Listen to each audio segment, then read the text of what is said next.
the Iranian Revolution quickly set the nation on a path of conflict that continues to this day.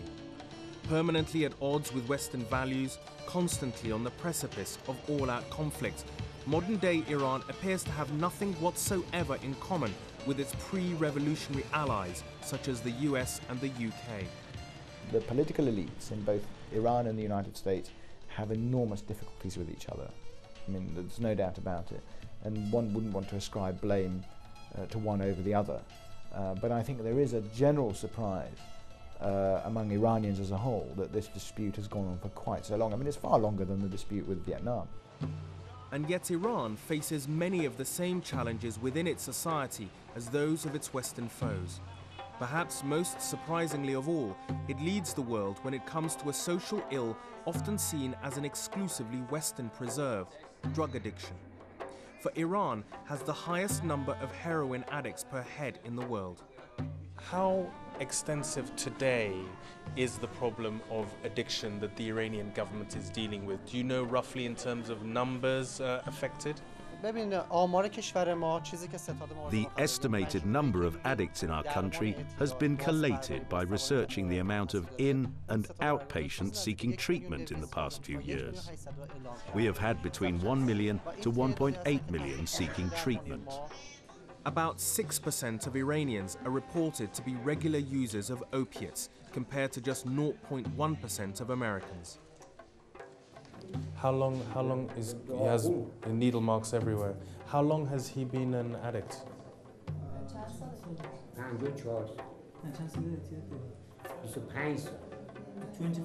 25 years.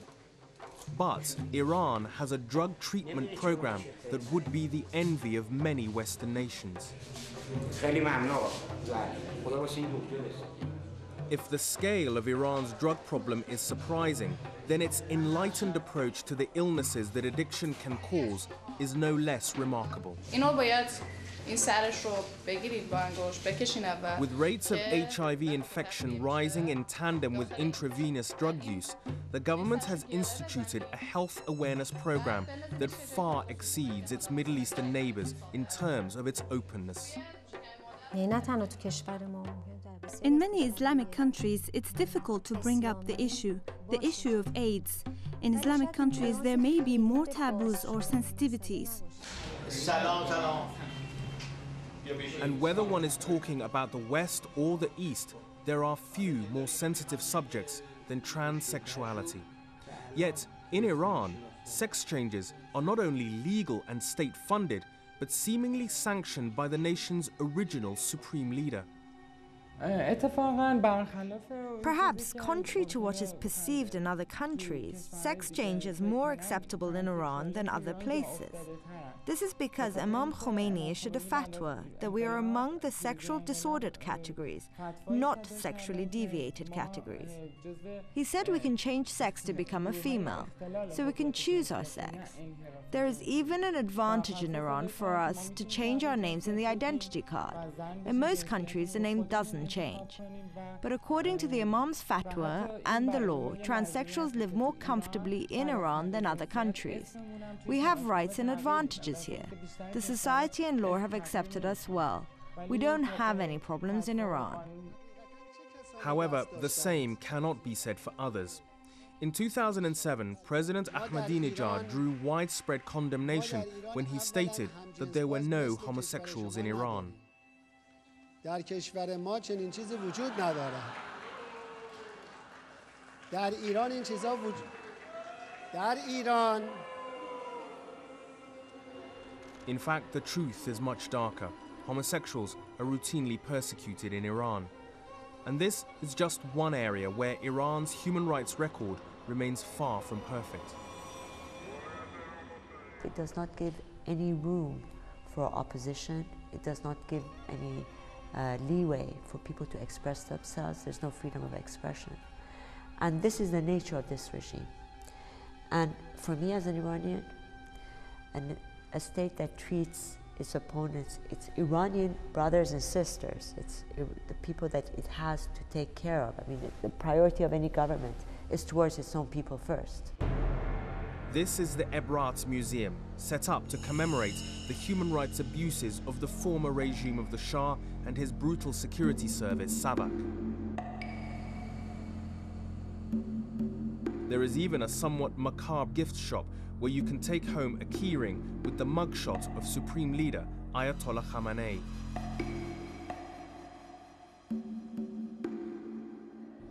But Iran's shameful human rights record is certainly not confined to a museum. In fact, state-sponsored abuse is one of the few constants to have survived the revolution. Hashem Sabagian claims to have been tortured both by pre- and post-revolutionary forces. As far as I am concerned, as an arrested person in both regimes, the behavior of the previous regime was much better than the current regime's behavior with me. The encounter I had with the Shah's services whilst under arrest was very endurable and easier for me compared to what they did. I am not ready to go into more details. But many of the clerics and their supporters insist that allegations of human rights abuses in Iran have been exaggerated for political ends. Look, are human rights being respected in other places thoroughly? They are not maintained. There are problems in other places, and we have our problems too. There are many places where human rights are not observed. There are many problems. There is no pressure on them, but a full-scale pressure is on us. It's a political issue. I would like to tell the truth. We also have our problems and weaknesses. We have to solve them. And one woman who is determined to solve such issues is Shireen Ebadi, whose legal career predates the revolution. But after the revolution, they told me that because I am a woman, I cannot continue in this job. And they turned me and other female judges into ordinary office clerks in the Justice Ministry. I couldn't accept this. A short while after, they accepted my early retirement. I retired myself and became a lawyer. And in the eyes of the law, women are often victims of inequality. Although they are allowed to vote from the age of 15, they are still legally second-class citizens. A woman is half a man, whether a witness in court or in divorce. The legal age of marriage is 13 for a girl and 15 for a boy. But the most visible symbol of this Islamic regime is that women are no longer entitled to choose what they wear. They must wear Islamic dress or hijab. The young people feel that they have the right to decide about the way that they dress. On the other hand, the more traditional sectors of the society, they fear the very consumerist, materialist type of model which is being promoted for women's advancement in the West. They fear that that would degrade her human dignity and it would be contrary to Islamic values. So there is this cultural debate, and it's a very serious issue.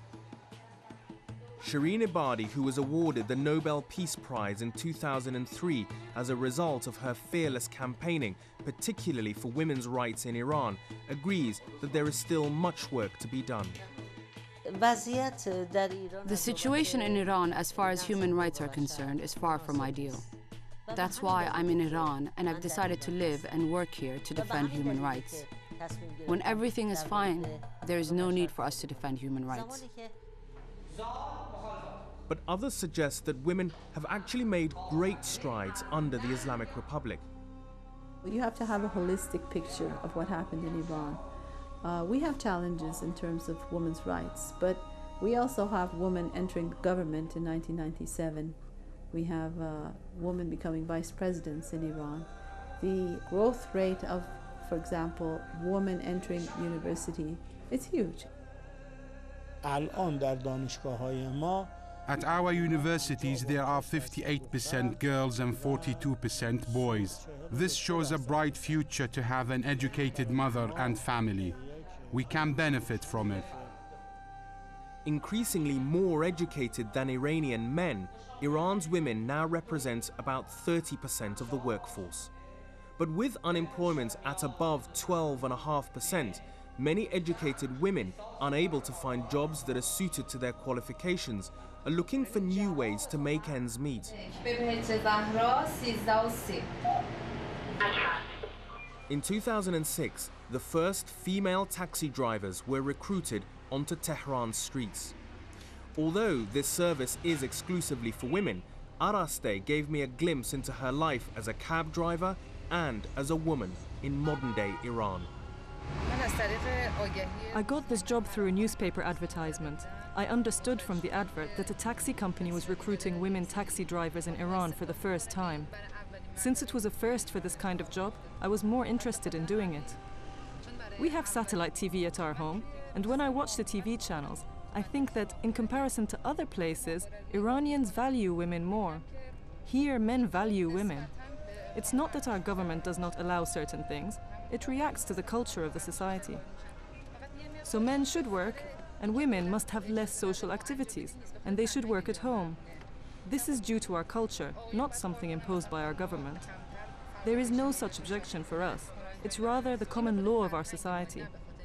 Even my current job was looked upon as a male's job at first, due to society and traditions. We broke the tradition of the society. Now it's seen as normal. People have accepted it now, and the government has not put any hindrance in front of us. It was just a part of social customs. As Iranians continue to define what the revolution has meant for them at home, internationally, the nation still struggles to be understood, and all enmities remain as strong as ever. The Islamic Revolution is one of the defining revolutions of the modern age. 30 years on, Iran is at another crossroads, trying to define itself for a new generation and in its relations with the West. Whatever happens next in this country will have an impact on the region and the world. But one thing is clear: the Islamic Republic is here to stay, and the world will have to accept that.